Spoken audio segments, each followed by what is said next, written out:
Aduh. Masjid Nurul Taqwa 10.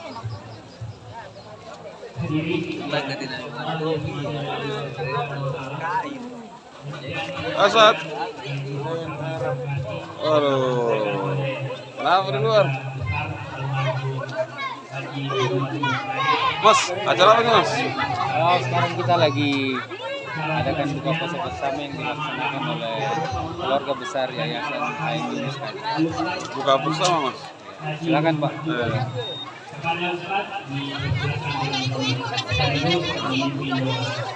Amin, guys. Ada Mas Jody. Mas, kenapa, Mas? Roti dulu sini. Assalamualaikum warahmatullahi wabarakatuh. Iya. Kita buka bersama dengan Ibu Asti Yunus Kadir ya hari ini ya. Ramai sekali, Bu ya, ramai ya. Iya ramai banget sayang. Sayang. Mas saya mikir Asti orang ay. Masuk semua masuk.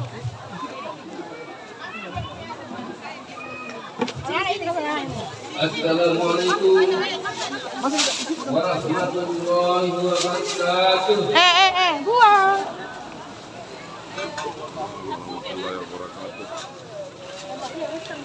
Inna hamdalillah. Ayo Pak. Nahmaduhu wa nasta'inuhu wa nastaghfiruh. Wa na'udzu billahi min shururi anfusina wa sayyiati a'malina. Man yahdihillahu fala mudilla lahu wa man yudlil fala hadiya lahu. Asyhadu an la ilaha illallah wahdahu la syarika lahu wa asyhadu anna Muhammadan abduhu wa rasuluhu la nabiyya ba'dahu. Allahumma salli wa sallim wa barik ala hadzal nabiyil karim Muhammadin wa ala alihi wa sahbihi wa man wala. Amma ba'du fa ya ibadallah usikum wa iyyakum taqwallah wa ta'atihi Allah ta'ala bi kitabil aziz. A'udzu billahi minasyaitonir rajim. Ya ayyuhalladzina amanu kutiba 'alaikumus shiyam kama kutiba 'alal ladzina min qablikum la'allakum tattaqun. Sadaqallahul azim wa sadaqa rasulul karim. Yang kita hormati, kita banggakan, kita rindukan Ibunda Hajjah Nasir Yunus Kadi bersama keluarga. Yang kita hormati bersama Bapak Dr. Insinyur Rasulatul MSc. Yang kita hormati pimpinan daerah Muhammadiyah Toraja Utara sekaligus ketua kepala pengurus Kecamatan Trepau. Yang kita hormati kepala ketua Kecamatan Kesuk. Yang kita hormati ketua Pasnas Toraja Utara. Yang kita hormati kepala stasiun penyelenggara haji Toraja Utara. Kenapa dia tidak hormati kita? Bapak Ibu, pimpinan koordinasi keagamaan, majelis sekali, tokoh pemuda, tokoh remaja, hadirin dan hadirat berbahagia. Pertama-tama, mari kita senantiasa bersyukur kepada Allah Subhanahu wa Ta'ala atas segala nikmat dan dunia yang diberikan kepada kita sekalian, sehingga pada sore yang berbahagia ini dengan izin Allah, dengan nikmat Allah, kita bisa melangkahkan kaki kita ke tempat yang suci ini, Masjid Taqwa. Kita berharap satu langkah dari rumah akan melakukan sebuah kebaikan dan menghapus sebuah keburukan. Pulang. Salam taslim. Mari kita ingat Muhammad SAW sama keluarga, sahabat-sahabat dan umat. Hadirin Allah. Kalau kita lihat ayat yang menyangkut masalah puasa ini, Pertama-tama yang diajaknya orang-orang yang beriman. Ya ayyuhalladzina amanu, wahai orang-orang yang beriman. Siapakah orang beriman itu dan apakah iman itu? Orang beriman itu ialah orang yang satu ketika ditanya tentang ya Muhammad, fahjirni anil iman. Kala al-iman al-tumina wa malaikati wa kutubihi wa rusulihi wal yawmil akhir wa qiyamati hayyatan. Iman itu ialah percaya kepada Allah, kepada malaikatnya, kepada kitab-kitabnya, kepada rasul-rasulnya, kepada hari kiamat, dan juga kepada kata sababkah, itulah iman. Yang kedua, iman itu untuk ialah al-iqrar bil lisan, diikrarkan, diucapkan, disebutkan dengan lidah, wa tasdiq bil qalbi, diyakini kebenarannya dengan hati, wal amalu bil arkan, dan dibuktikan itu dengan menjalankan segala rukun-rukun iman. At-tasdiq bil qalbi berarti kita ini al-ikrar itu pernyataan, ikrar, pernyataan, statement bahwa tidak ada Tuhan selain Allah, tidak ada tempat meminta kecuali Allah Subhanahu wa taala. Karena itu tentu ini menjadi suatu dasar fondasi agama kita. Dia fondasi, dia dasar. Karena itu hendaknya kita senantiasa menjaga itu, memelihara dua kalimat syahadat kita. Yang kedua, tasdiqu bil qalbi. Iman itu diyakini kebenarannya dengan hati. Al-imanu hahuna wa sudah salah sama. Iman itu ada di sini, kata Rasulullah, di hati. Karena dia menunjuk dadahnya 3 kali. Karena itu hendaklah kita senantiasa menjaga hati ini, merawat hati ini, melihara hati ini. Karena hati itu disebutkan oleh dua makhluknya Allah Subhanahu wa taala.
Pinasinya jadi marah-marah nih.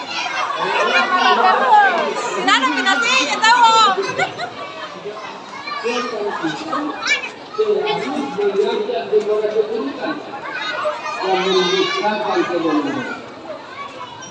Mengajak kepada keburukan. Jadi dia senantiasa membisikkan kita tentang kejahatan, tentang keburukan.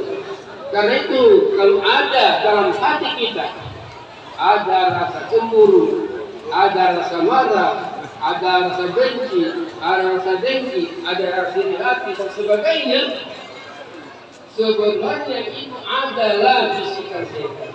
Ya biasa, dia selalu mengajak kita untuk berbuat hal-hal yang tidak baik.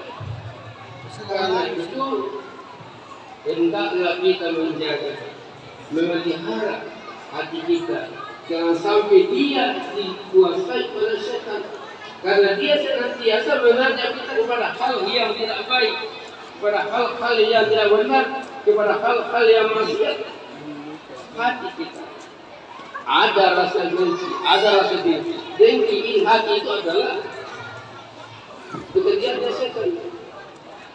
Ketika dia diajak oleh Allah, wahai iblis, hormatlah kepada Adam. Katanya, untuk apa saya hormat? Ana khairun khalaqtani min wa khalaqtahu min. Untuk apa saya menghormat kepada Adam? Adam itu diciptakan dari tanah. Saya itu diciptakan selalu di atas tanah.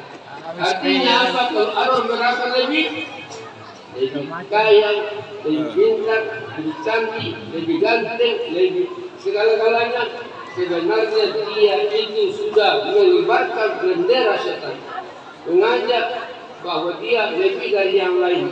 Padahal mengatakan Inna Allah la yanzuru samikum wala suwarikum walakin yanzuru ila qulubikum wa amalikum.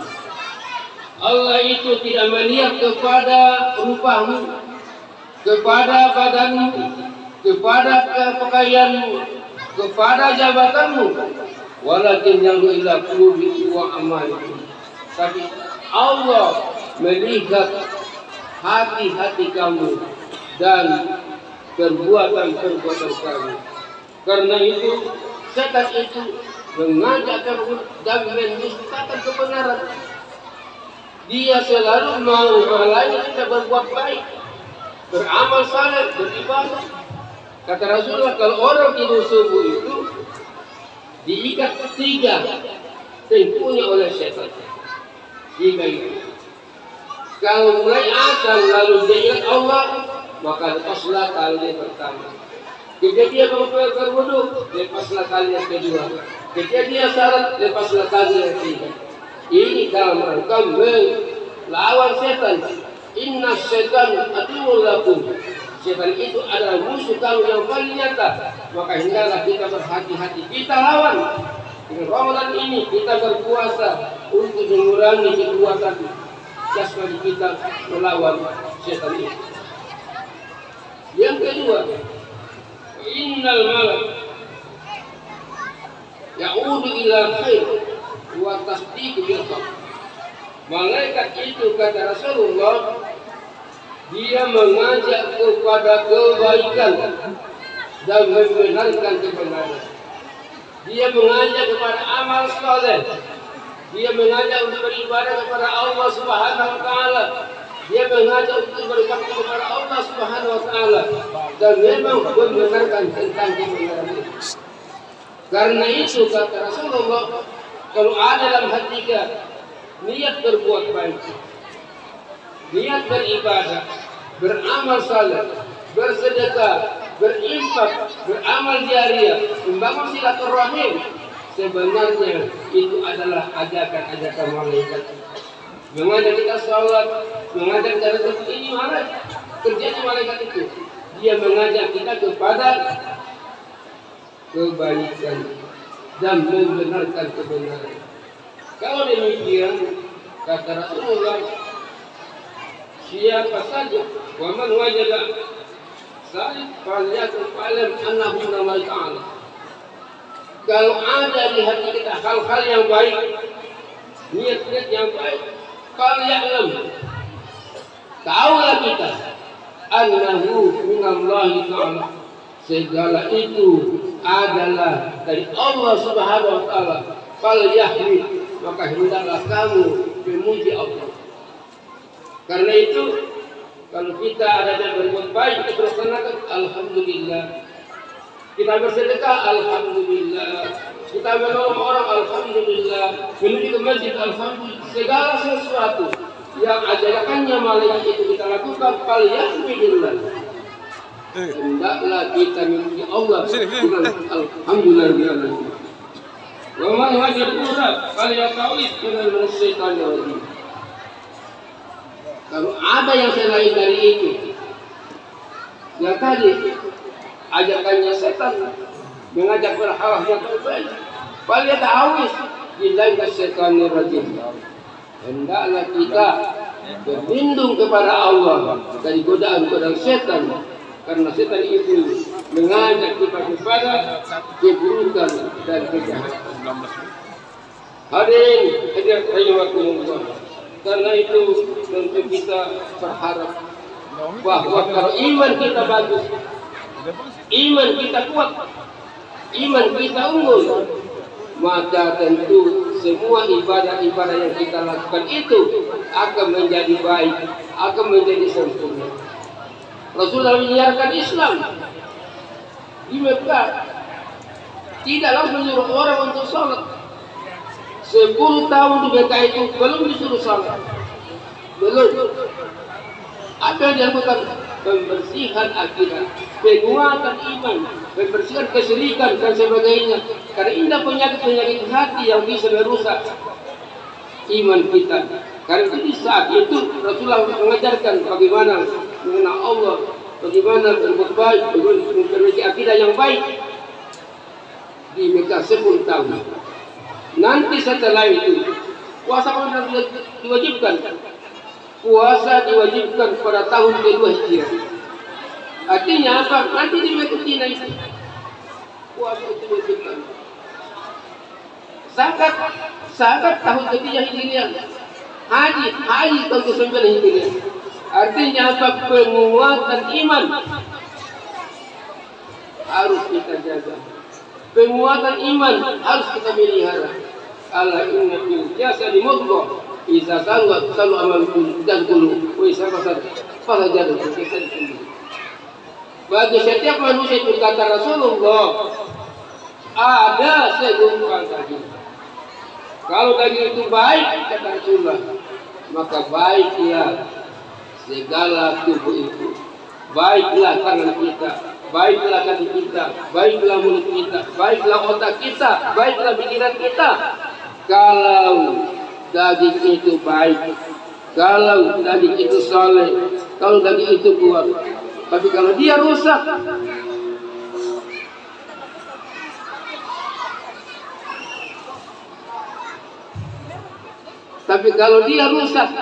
maka rusaklah segala tubuh ini. Rusaklah tangan kita, otak kita, pikiran kita dan sebagainya. Karena itu hendaknya kita menjaga. Makanya ya ayyuhalladzina amanu kutiba alaikumusiyam. Wahai orang-orang yang beriman, kata Allah, diwajibkanlah bagi kamu berpuasa.